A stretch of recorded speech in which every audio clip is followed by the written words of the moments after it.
ದಕ್ಷಿಣ ಕನ್ನಡ ಮತ್ತು ಉಡುಪಿ ಜಿಲ್ಲೆಯ south Canara photographers association Surathkal ವಲಯದ 7ನೇ ವರ್ಷದ ವಾರ್ಷಿಕ ಮಹಾಸಭೆಯು ಸುರತ್ಕಲ್ನ ತಾರಾ ಟವರ್ಸ್ನಲ್ಲಿ ಜರುಗಿತು.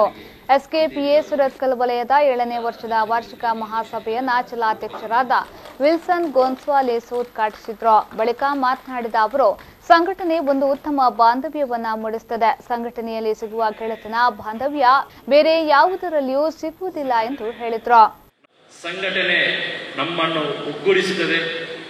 ಸಂಘಟನೆ ನಮ್ಮಲ್ಲಿ ಒಂದು ಉತ್ತಮ ಬಾಂಧವ್ಯವನ್ನ ಮೂಡಿಸುತ್ತದೆ. ಆ ಬಾಂಧವ್ಯದಿಂದಾಗಿ ನಾವು ಇವತ್ತು ಇಲ್ಲಿ ಎಲ್ಲ ನೆರೆದಿದ್ದೇವೆ. ಯಾಕೆಂತ ಹೇಳಿದ್ರೆ ಸಂಘಟನೆಯಲ್ಲಿ ಸಿಗುವ ಆ ಗೆಳೆತನ ಬಾಂಧವ್ಯ ಬೇರೆ ಯಾವುದರಲ್ಲೂ ಸಿಗ್ಲಿಕ್ಕಿಲ್ಲ. ಇಲ್ಲಿ ಜಾತಿ ಧರ್ಮ ಮತ ಭೇದ ಯಾವುದೂ ಇಲ್ಲ, ಬರೀ ಸಂಘಟನೆ ಮಾತ್ರ. ಎಸ್ಕೆಪಿಎ ಸುರತ್ಕಲ್ ವಲಯದ ಅಧ್ಯಕ್ಷರಾದ ಜಯಕರ್ ಸಾಲಿಯನ್ ಅವರು ಕಾರ್ಯಕ್ರಮದ ಅಧ್ಯಕ್ಷತೆಯನ್ನ ವಹಿಸಿದ್ರು. ಈ ಸಂದರ್ಭ ಎಸ್ಕೆಪಿಎ ಜಿಲ್ಲಾ ಸಂಚಾಲಕರಾದ ವಿಠಲ್ ಚೌಟಾ, ದಯಾನಂದ್ ಬಂಟ್ವಾಡ್, ದೇವರಾಜ ಶೆಟ್ಟಿ, ದೇವಪ್ರಸಾದ್ ಶೆಟ್ಟಿ, ಅನಂತ್ ಪದ್ಮನಾಭ ಮತ್ತಿತರರು ಉಪಸ್ಥಿತರಿದ್ದರು.